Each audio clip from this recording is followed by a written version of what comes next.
പശ്ചിമേഷ്യയിൽ തീക്കളിയൊപ്പം ചോരക്കളിയും. മൂന്നാം ലോക മഹായുദ്ധം ഉണ്ടാകുമോ എന്നുള്ള ഒരു ആശങ്ക എല്ലായിടത്തുമുണ്ട്. പ്രത്യേകിച്ച് ഈ ഗൾഫ് രാജ്യങ്ങളിലേക്ക് ഇറാന്റെ ഈ ആക്രമണം അവരെ വല്ലാതെ ഭീതിപ്പെടുത്തുന്നുണ്ട്. എല്ലാ രാജ്യങ്ങളും ആശങ്ക പ്രകടിപ്പിക്കുന്നുണ്ട്, ഇന്ത്യ അടക്കം. ഈ ഒരു പോക്കാണ് എങ്കിൽ ഒരു മൂന്നാം ലോക മഹായുദ്ധത്തിന് ലോകം സാക്ഷ്യം വഹിക്കേണ്ടി വരുമോ? മൂന്നാം ലോക മഹായുദ്ധത്തിലേക്കാണ്, എസ്കലേഷനിലേക്കാണ്, ഡി എസ്കലേഷനിലേക്കല്ല പോയിക്കൊണ്ടിരിക്കുന്നത്. രണ്ടാം ലോക മഹായുദ്ധ കാലത്ത് ഇങ്ങനെ തന്നെയാണ് ആരംഭം കുറിച്ചത്. ഹിറ്റ്ലർ ഓസ്ട്രിയയെ ആക്രമിക്കുക വഴിയാണ് ആ യുദ്ധത്തിന് തുടക്കം കുറിച്ചത്. നേരത്തെ തന്നെ വിൻസ്റ്റൺ ചർച്ചിലായിരുന്നു അന്ന് ബ്രിട്ടീഷ് പ്രധാനമന്ത്രി. അദ്ദേഹം പറഞ്ഞു, ഓസ്ട്രിയയുടെ ഈ കടുത്ത നീക്കങ്ങൾ നിങ്ങൾ സമർത്ഥമായിട്ടൊന്ന് തടയണം എന്ന് പറഞ്ഞു.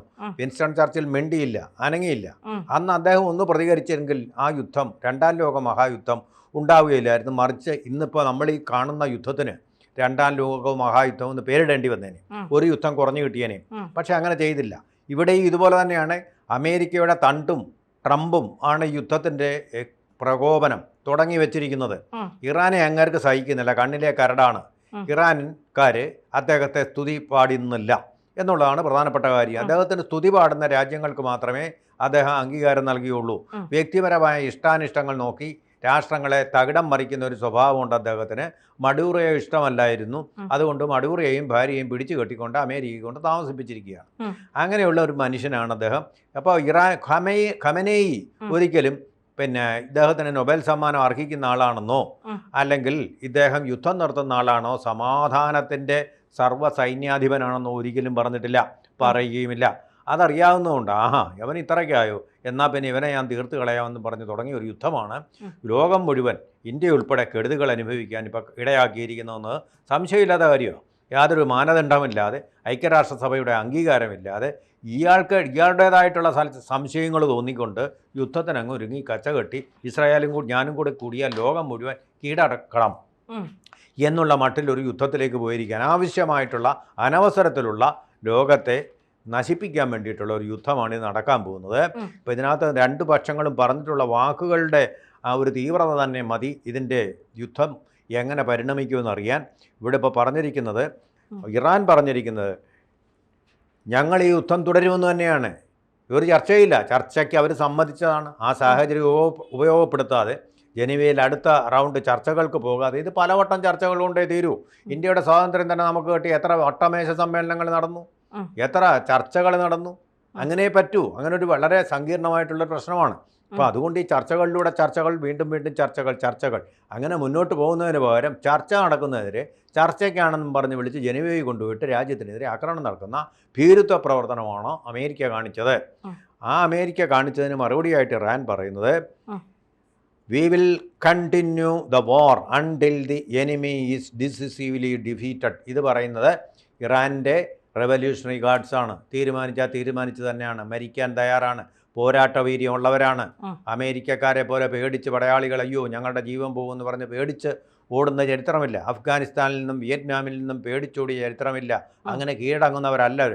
ആ രാജ്യത്തിന് വളരെ പൗരാണികമായിട്ടുള്ള സംസ്കാരമുള്ള രാജ്യമാണ് പേർഷ്യൻ രാജ്യമെന്ന് പറയുന്നത്. സൂഫി പാരമ്പര്യത്തിൻ്റെ നാടാണ്. അതുപോലെ തന്നെ മഹത്തായ പെരസ് എന്ന രാജാവുമാണ് സ്ഥലമാണ്. ആ പെരസ് എന്ന രാജാവാണ് ലോകത്താദ്യമായിട്ട് മനുഷ്യ അവകാശങ്ങൾ കൊണ്ടുവന്ന ആൾ. ഇപ്പം അങ്ങനെയൊന്നും ഇല്ല. അവിടെ ഇസ്ലാമിക ഭരണം വന്നതോടുകൂടി മത അവകാശങ്ങൾ മാത്രമേ ഉള്ളൂ, മനുഷ്യാവകാശങ്ങളില്ല എന്ന് വന്നിട്ടുണ്ട്, ശരി. പക്ഷെ അദ്ദേഹമാണ് ആദ്യമായിട്ടൊരു യുദ്ധത്തിൽ സകലമാന തടവ് പുള്ളികളെയും വിട്ടയച്ചുകൊണ്ട് മനുഷ്യാവകാശത്തിൻ്റെ സൂചന നമ്മുടെ ബുദ്ധൻ്റെ കാലഘട്ടത്തിൽ ജീവിച്ചിരുന്ന പെരസ് ചക്രവർത്തിയാണ്. അങ്ങനെ മഹത്തായ പാരമ്പര്യമുള്ള സൗരാഷ്ട്രീയന്മാർ, നമ്മുടെ ഇപ്പോഴത്തെ പാഴ്സികൾ, അവരുടെയൊക്കെ സംസ്കാരമുള്ള ആ രാജ്യം അപ്പം മാറിപ്പോയിട്ടുണ്ടെങ്കിലും അങ്ങനെ നമുക്ക് ഇന്ത്യയുമായിട്ട് വളരെ പൗരാണികമായ ബന്ധമുള്ള ഒരു രാജ്യം കൂടിയാണ് പേർഷ്യ എന്ന് പറയുന്ന ഇന്നത്തെ ഇറാൻ.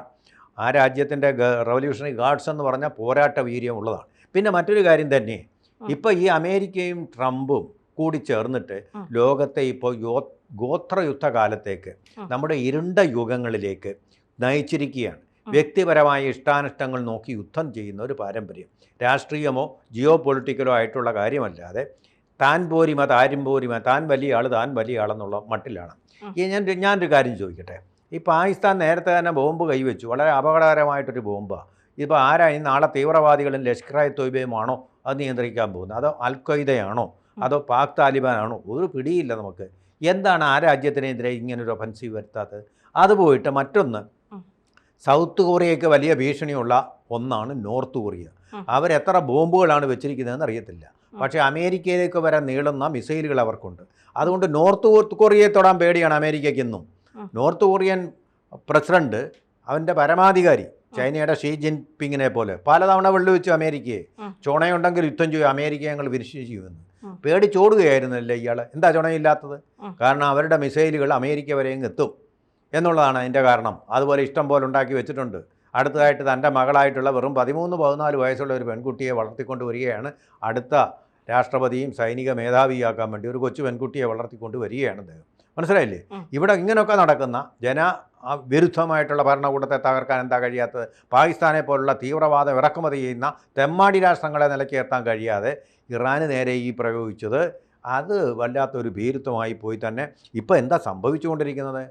നഷ്ടമെല്ലാം വരുന്നത് ഇപ്പോൾ ഗൾഫ് രാജ്യങ്ങൾക്കാണ്. ഇറാൻ ഇപ്പോൾ അതിന് വിലപേശുന്നത് ഗൾഫ് രാജ്യങ്ങളെ എല്ലാം തടവിലാക്കിക്കൊണ്ടാണ്, ഹൈജാക്ക് ചെയ്തുകൊണ്ടാണ് അതിന് മറുപടി കൊടുത്തിരിക്കുന്നത്. അവിടെ പല സ്ഥലങ്ങളിലും ഇപ്പോൾ കത്തിക്കൊണ്ടിരിക്കുകയാണ്. ലോകത്തിലെ ഏറ്റവും ഉയരമുള്ള ടവറായിട്ടുള്ള ബുർജ ഖലീഫ് കത്തിക്കൊണ്ടിരിക്കുകയാണ്. അപ്പോൾ അതിനടുത്തുള്ള പാം എന്ന് പറയുന്ന ഒരു കടൽത്തീര ഭാഗമുണ്ട്, വളരെ മനോഹരമായ സ്ഥലം. അവിടെയും ഇപ്പോൾ കത്തിക്കൊണ്ടിരിക്കുകയാണ്. പാം ജസീറ എന്നാണ് അതിൻ്റെ പേര്. ആ സ്ഥലങ്ങളും എല്ലാം കത്തിക്കൊണ്ട് ഗൾഫിൻ്റെ മനോഹാരിതകളും അവർ കെട്ടിപ്പൊക്കിയ ആ സൗധങ്ങളും എല്ലാം തകർന്നുകൊണ്ടിരിക്കുകയാണ്. പണം ഉണ്ടായിട്ടെന്ന് പറഞ്ഞിട്ട് കാര്യമില്ല. യുദ്ധം വന്നു കഴിഞ്ഞാൽ അതിനെ സകലതിനെയും നശിപ്പിക്കുന്ന ഒരു ഘട്ടത്തിലേക്ക് ഇന്ത്യക്കാരുടെ ആകാംക്ഷ രസമാപിനി ഉയർന്നുകൊണ്ടിരിക്കുകയാണ്. വളരെയധികം ഉത്കണ്ഠയാണ് ഇന്ത്യക്ക് വന്നുകൊണ്ടിരിക്കുന്നത്. കാരണം ഒരു ബന്ധുവെങ്കിലും ഗൾഫിലില്ലാത്ത ഒരൊറ്റ കുടുംബവും കേരളത്തിലില്ല. അവർ പണം കൊണ്ടാണ് നമ്മൾ അല്പമെങ്കിലും നമ്മുടെ ഗതികളിൽ നിന്ന് രക്ഷപ്പെട്ടുകൊണ്ടിരിക്കുന്നത്. അതിപ്പോൾ ആ വഴിക്കായി നമുക്ക് പോകാനുള്ള ഒരു അഭയരാഷ്ട്രമായിരുന്നു. എന്തെങ്കിലും തൊഴിൽ തേടിയോ മറ്റു തരത്തിലോ പണം ഉണ്ടാക്കാൻ നമ്മുടെ എളുപ്പമാർഗവും അടുത്ത് കിടക്കുന്ന രാഷ്ട്രമായിരുന്നു ഈ ഗൾഫ് രാജ്യങ്ങൾ. അതുപോലെ ദുബായിലെ ഞാൻ പറഞ്ഞ പാം ജസീറയല്ല പാം ജമീറ എന്ന സ്ഥലം, മനോഹരമായ സ്ഥലം കത്തിക്കൊണ്ടിരിക്കുകയാണ്. വളരെ സങ്കടമുണ്ടാക്കുന്ന കാര്യമാണ്. ഒമാൻ ഒഴിച്ചുള്ള സകലമാന ഗൾഫ് രാജ്യങ്ങളെയും ഈ അമേരിക്ക അവിടെ സ്ഥാപിച്ച മിലിറ്ററി സ്റ്റേഷനുകളുടെ പേരിൽ ആക്രമിച്ചുകൊണ്ടിരിക്കുകയാണ്. അബുദാബിയിലുള്ളത് അമേരിക്കയുടെ നിരീക്ഷണ കേന്ദ്രമാണ്. അതിനടുത്ത് തുരുതുര മിസൈൽ അയച്ചു. ഇനി അയച്ചില്ലെന്ന് നമുക്ക് പറഞ്ഞുകൂടാ. അതുപോലെ തന്നെ നമ്മുടെ ബഹ്റൈനടുത്തുള്ളത് ഇവരുടെ കപ്പൽ കേന്ദ്രമാണ്, കപ്പൽ നാവിക താവളമാണ്. ആ നാവിക താവളത്തിന് നേരെ മിസൈൽ അയച്ച് ആ പല കപ്പലുകളും കത്തിക്കൊണ്ടിരിക്കുന്ന കാഴ്ചയെ നമ്മൾ കാണുന്നു. എത്രമാത്രം നാശനഷ്ടമാണ് മൊത്തത്തിൽ. നമ്മൾ ഏതെങ്കിലും ഒരു രാഷ്ട്രത്തിൻ്റെ പേരെടുത്ത് പറയണ്ട. പിന്നെ ഇപ്പോൾ ഹോർമൂസ് കടൽ അടച്ചിരിക്കുകയാണ്. ലോകത്തിൻ്റെ എണ്ണ നീക്കത്തിൻ്റെ 28%, അതുപോലെ ഇന്ത്യയുടെ എണ്ണ നീക്കത്തിൻ്റെ 28%, അല്ല 50%. ഇന്ത്യയുടെ എണ്ണ നീക്കത്തിൻ്റെ 50% പോകുന്ന ആ പ്രധാനപ്പെട്ട കടലിടുക്ക് അഴികെ വരികയും ലോകത്തെങ്ങും ഇപ്പോൾ വിലക്കയറ്റം ഉയർന്നു പൊങ്ങാൻ തുടങ്ങുകയാണ്. ഏതാണ്ട് ഇറാൻ സാമ്പത്തിക തകർച്ചയുടെ അവസ്ഥയിലാണ്.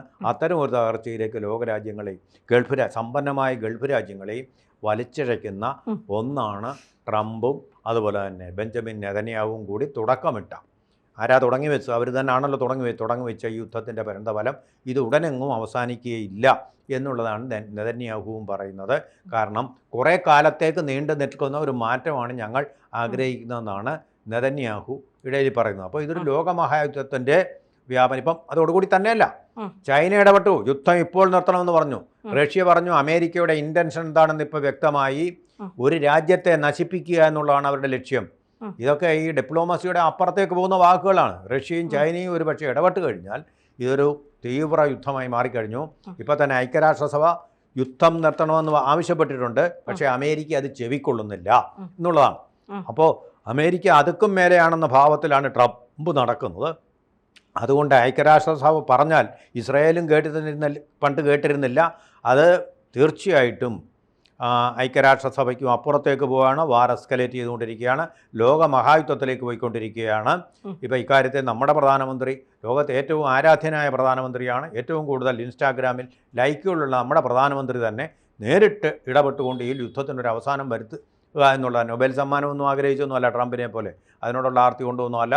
അത് ഇടപെടാൻ പറ്റിയ ഏകരാഷ്ട്രം, എല്ലാ രാജ്യങ്ങളുമായിട്ട് സൗഹാർദ്ദം പാകിസ്ഥാൻ ഒഴികെ എല്ലാ രാഷ്ട്രങ്ങളുമായിട്ടും സൗഹൃദം കാത്തു സൂക്ഷിക്കുന്ന ഇന്ത്യ തന്നെ ശക്തമായിട്ട് ഈ രംഗത്ത് വന്നിട്ട് ഒരു മഹാലോക യുദ്ധത്തിൽ നിന്ന് ലോകത്തെ രക്ഷിക്കുക തന്നെ വേണമെന്നാണ് എൻ്റെ വ്യക്തിപരമായ തന്നെ എന്ത് പറയും. തീർച്ചയായിട്ടും അങ്ങനെ തന്നെ വേണം. ഒരു യുദ്ധം ഒന്നും ഇപ്പോൾ ഒന്നാം ലോക മഹായുദ്ധം രണ്ടാം ലോക മഹായുദ്ധത്തിലും ഉണ്ടായ ഭവിഷ്യത്തുകൾ അനുഭവിക്കുന്ന ജനത ഇപ്പോഴും ലോകത്തുണ്ട് എന്നുള്ളതാണ്. ആ ഒരു അല്ലെങ്കിൽ അത്തരത്തിലൊരു പാഠം ഉൾക്കൊണ്ടുകൊണ്ട് തന്നെയാണ് നമ്മൾ ലോകം മുഴുവൻ ജീവിച്ചു വരുന്നത്. ഹിരോഷിമയിലും നാഗസാക്കിയിലും ഒക്കെ ഉണ്ടായ കഥകൾ നമുക്ക് ഇപ്പോഴും അവിടെയുള്ള ജനങ്ങൾ അനുഭവിക്കുന്ന ബുദ്ധിമുട്ടുകളൊക്കെ നമുക്ക് അറിയാവുന്ന കാര്യമാണ്. അപ്പോൾ തീർച്ചയായിട്ടും ഒരു ലോകമഹായുദ്ധത്തിലേക്ക് അത് കടക്കരുത്, അല്ലെങ്കിൽ അത്തരത്തിലുള്ള നീക്കങ്ങളുണ്ടായ ലോകം മുഴുവൻ സ്തംഭിക്കുമെന്നുള്ള കാര്യത്തിൽ സംശയം വേണ്ട.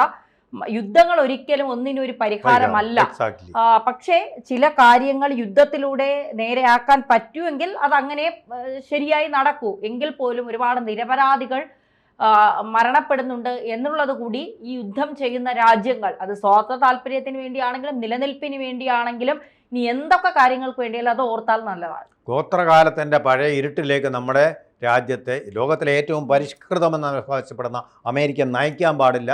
തെറ്റായ ചുവടുവെപ്പാണ് അത്. അമേരിക്കയ്ക്ക് എന്നേക്കും മാനഹാനി ഉണ്ടാക്കുന്ന കാര്യവുമാണ്, സംശയമില്ല. കൂടുതൽ വാർത്തകളും വിശേഷങ്ങളും നിങ്ങളിലേക്ക് എത്താൻ ABC മലയാളം സബ്സ്ക്രൈബ് ചെയ്യുക, ബെൽ ബട്ടണും അമർത്തുക.